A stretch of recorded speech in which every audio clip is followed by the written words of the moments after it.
Hello and welcome. Hopefully you guys like the new intro for Weeb Wednesday. Hello. Give retarded laugh. Check. Anyway, there may have been a new intro. There may have not been. But I want to work on a new intro for Weeb Wednesday. Probably won't be anything too cool. My editing is very much on the low side.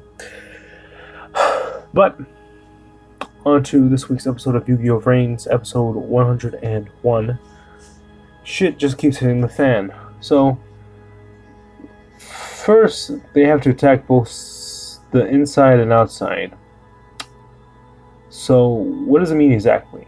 Well, they have to attack both the inside and outside of Vrains, as you know. I don't know, I just really want to say this before I continue. Please just watch the episode first before continuing on this video. That sounds so stupid to say, but somebody's just telling me to just say that. So, there, I said it. Anyway, so, what does it mean exactly when Bowman says Playmaker developed his heart? It's very interesting to see such a class of ideologies, such as, that's what Playmaker is fighting for. It's just being an individual, is being free. But then on the other side of the spectrum, you have Bowman, his ideology is saying, to be one, to be a singularity.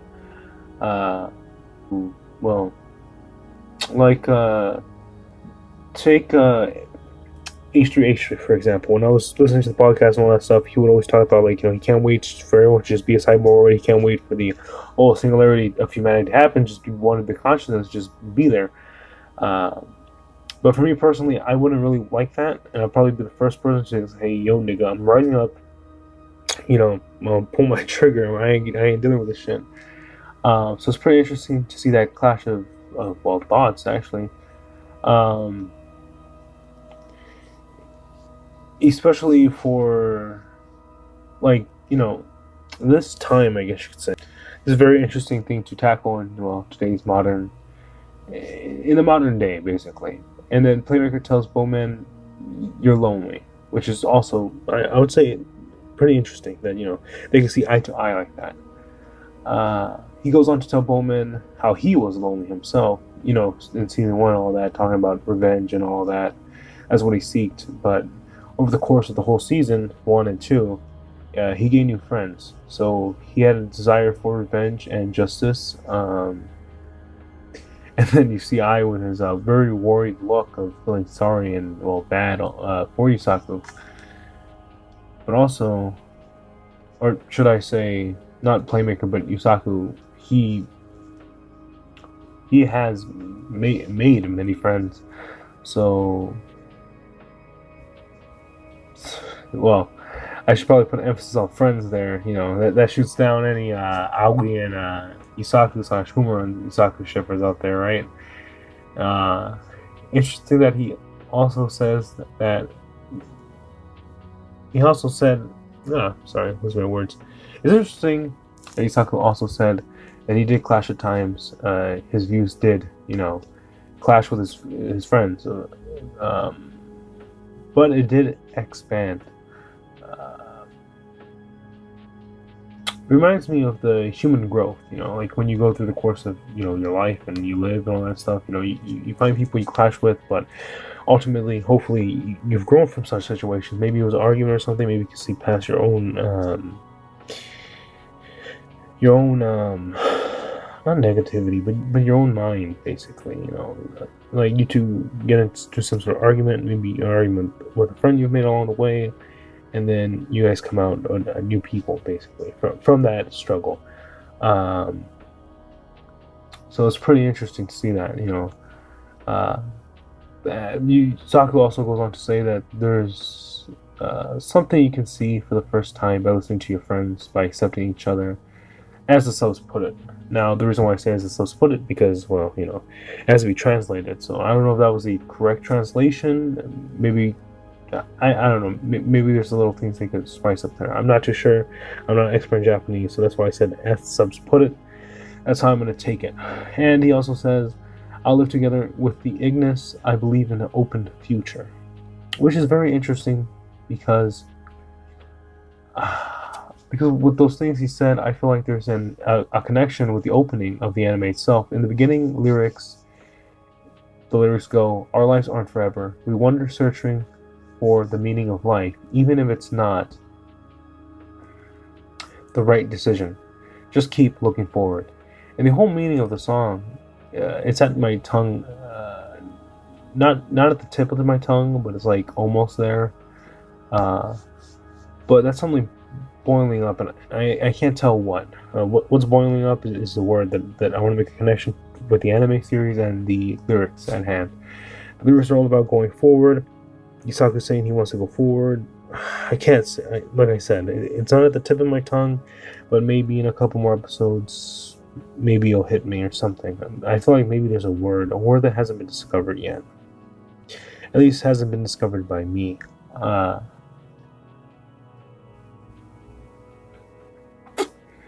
If I'm facing that many people, there's only one I need to defeat. You, Bowman. When he said that, I was like, damn, this is going pretty anime as fuck. Especially because he points like that. He does that point thing. That's anime as fuck. Shit right there. And I love it. I gotta be honest. I do love it.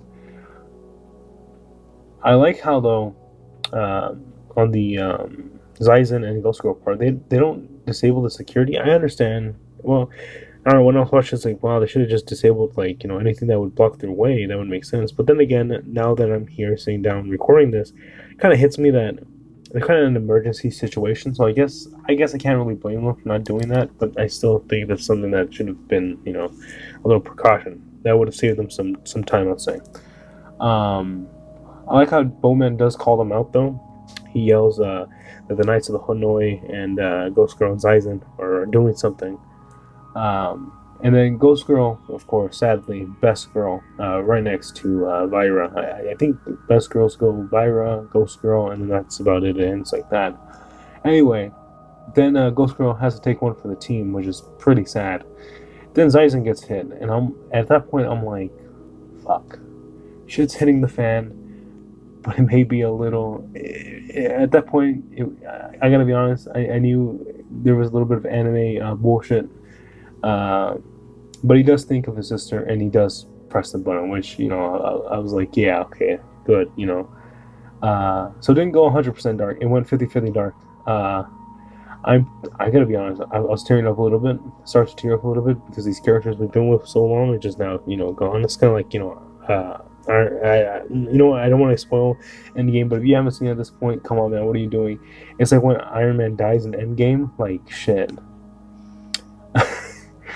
Anyway, at least their eyes are closed. I gotta be honest, because I know there's a lot of people who are dead in Vrains.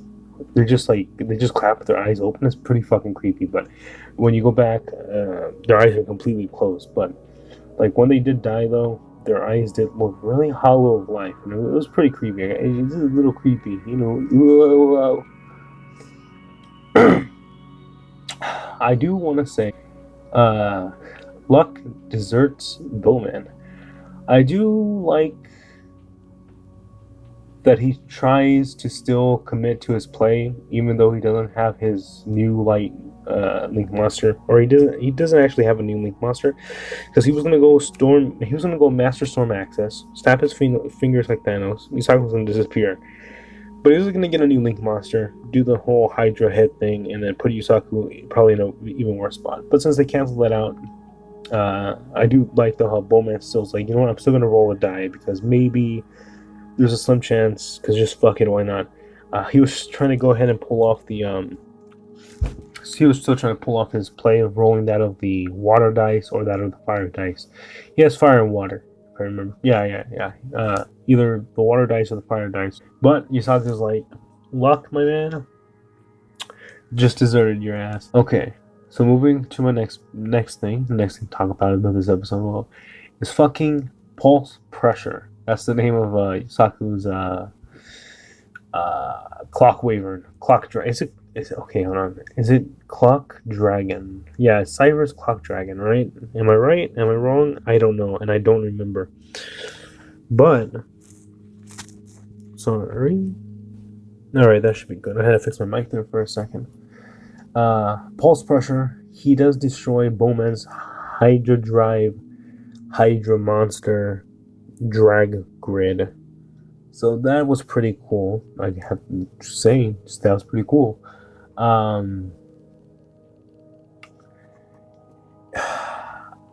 The frog and the bird are still there. Magically, in all honesty. I thought Bowman would have like probably sucked them up by now, but apparently not. However, it was such a stupid frog joke that I smiled a bit. I had to. I'm gonna be honest. I smiled a bit. God, it was just the most low effort shit, just out of nowhere. And well, okay, the joke did get me. Okay, it was hardly even a joke, but don't kill your frogs until they have. And then he even laughs about it. Just I can't. It's just. Then Bowman goes anime as fuck, and he undoes what has been done. The Neuralink. He just fucking yells and like he's trying to amp up his Dragon Ball Z levels right now. But he just fucking unleashes his yell. He starts fucking glowing gold, not gold, but yellow. He's trying to hit that Super Saiyan levels. And then he basically undoes the Neuralink. He tells Playmaker that basically as long as he's alive, the Neuralink will still be alive. There's no point. Now I start really tearing up that Eyes sacrifices himself. He basically flies into there, tells Playmaker that Playmaker, you're the one with connections. You gotta make it through. You gotta save the world. Don't cry for me. See ya, boy. And then Bowman's just shooting him with those lightning bolts, tearing pieces of Eye to shreds. And, Ghost Grown's eyes got me tearing up a little bit. This, I had to wipe my eyes, man. I just had to wipe my eyes so I could be able to see the episode. But damn. The two only characters I really cared about in this whole anime up until this point was Playmaker and Eye. And to see Eye just gone, damn. I know, though, because of the genre it's in and the anime tropes Yu-Gi-Oh! Has always had, I'm pretty sure Playmaker is going to win. At least I hope he wins. Because right now it's 50-50, but hopefully next episode is going to be the ultimate comeback of the century. Better than Endgame. And then Playmaker is just going to basically fucking blow Bowman's ass out of the water. And then Eye's going to return, and then everyone else is going to return. Maybe they'll pull a Zeal and like only Eye returns, no one else. But I'm pretty sure happy ending's gonna happen. I hope it happens, because like I don't want it to be so sorrowful. But yeah, he sacrifices himself. But now the frog and bird are gone. They get evaporated by another Master Storm access that Bowman pulled out of his ass. But this time, instead of using people as his energy source, he's just going to use the fabric of Link Vrains itself to basically pull out any cards he needs, which I found pretty funny because I am just imagine Playmaker standing on a little floating piece of like land, and there's just Bowman floating too because like Bowman used up everything. It was kind of funny. You had to be there in my mind, but the Master Storm Axis absorbs the bird, and it also absorbs the pigeon. The frog and bird are gone. Now Yusaku is truly alone. Damn. Because those were like the only two humans left in Link Vrains. New Link 1. When Bowman said, I'm going to summon out my monster, but it destroys in the end phase, he's going to go ahead and use it for material for something. But what? He goes into a Link 1 monster. Okay. What kind of shit am I about to see? The only reaction I had to the monster's effect when he summoned it, I don't even remember his monster's name. Oh yeah, it was Perfected High Drive Drag Grid or something like that. It was the perfected one now. It's perfect. You don't need any more heads. It's perfect form. Of course. That's all I could say. It's just, of course. Of course it would be that. Of course it would be this level of bullshit. He puts 5 counters on it. Gains 1,000 for each counter. I think that's how it goes. If not, his attack just becomes 5,000 after that. So now, Yusaku has a 5,500 attack monster, but his opponent has a 500 5,000 attack monster on the field. Pretty close, pretty tidy, but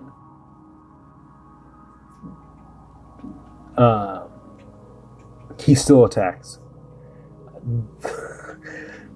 So I like the Playmaker did to use the trap card, special on level 1 monster, draw a card, but then he also chained Linkuribo's effect to tribute the level 1 monster to summon out Linkuribo, so when his monster did attack, its attack becomes 0. Brilliant, good, awesome. But a replay occurs when that happens. Can you guess what happened? Bowman still goes through with the attack. And I'm like, oh shit, I'm going to see even more bullshit right now. And of course I do. Bowman has an effect to not only make the damage become 0, his monster's not destroyed by removing a high drive counter. And on top of all of that, Yusaku's monsters all get destroyed. Luckily, he only had one monster, but after that, he has to take the burn of like 600 damage for like every high drive monster in Bowman's graveyard. There is about 8 of them. I don't know how much Playmaker was like 2,500. Playmaker is now 100 life points. He's barely standing. But I do want to say this real fast before I continue on with anything. As the episode goes along, Bowman and Playmaker's faces get more and more anime as fuck. And that, yeah, they basically keep getting more anime as fuck. If you keep looking at their faces, I'll probably put a couple up, or you've probably already seen a couple in this video, I should say. But yeah, they keep getting more exaggerated, especially Bowman. The more stuff that happens to like neural link and shit, Bowman gets more upset, and then just his face. Like every time Playmaker say I destroyed you, when Playmaker destroyed his monster, I'm like, oh my god, Bowman's gonna have a really fucking upset face now, isn't he?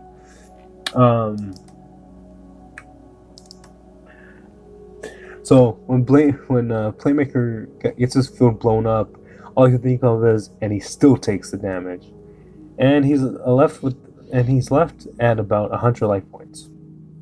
I stumbled over my words. I'm sorry.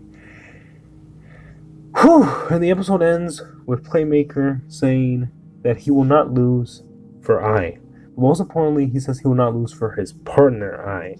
All these episodes we've seen just Playmaker say that you're nothing but a hostage, you're not my partner, we're not partners. But now, this is it. This is the final moment where Playmaker says, you're my buddy.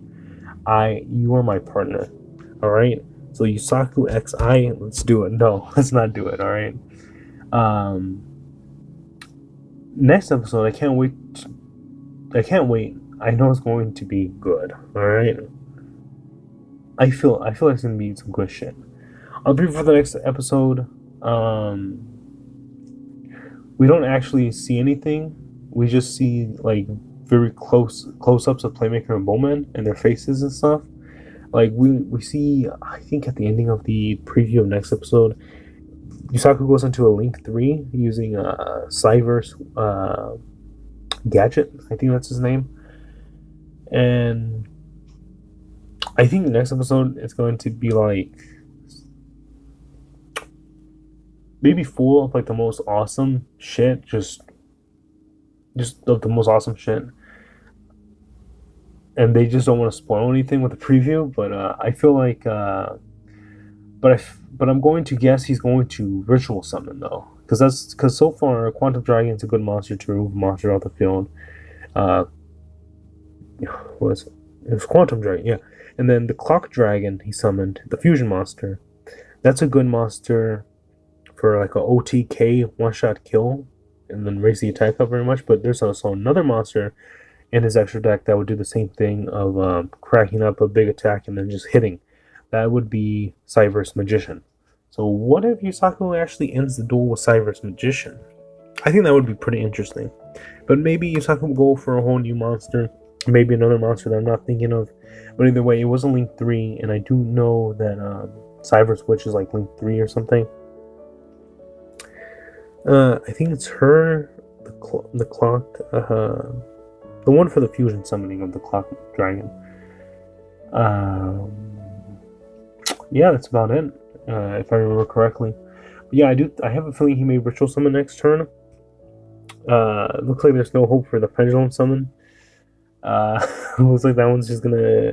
I guess they really do want people to forget about pendulum summoning. You can have all the other summons if you want, but just no pendulum. I really hope we don't get another extra deck monster, because, like, I'm fucking, like, enough, goddammit. Anyway, whew. Catch me next week with more Weeb Wednesday, with episode 102 of Yu-Gi-Oh! Vrains, to finally see, they actually say at the end of the preview, this is the last turn of Destiny, so shit's ramping up. Even more than, of course, this is like the final ramp up. Well, no, this episode would be the final ramp up. Next episode is when they go off the ramp, I guess I should say. So don't forget to like, comment, and subscribe so this video can get more traction and I could get, more people watching, more conversation, hopefully. Links in the description to my Twitter, Instagram, and my Vanillo, and my other accounts, such as my Xbox and Nintendo if you want to add me there or something. Also got a funnyjunk if you want to see the random bullshit I post there. The random shit posts I post there, I should say. I also have a Vanillo. No, sorry, I also have a Ko-Fi. Vanillo is like YouTube. Anyway, I also have a Ko-Fi. I find it to be a better alternative than Patreon, because with Patreon you have to subscribe. But with Ko-Fi or Coffee, I don't really know how you're supposed to pronounce it. You could just pass on $3 and that's it. You're not tied to anything. So, links in the description. Hopefully you like the intro. Hopefully you like the outro. Hopefully I could have a different intro for my Weeb Wednesdays. You know what I mean? Anyway, thank you for watching, and I end my turn, right?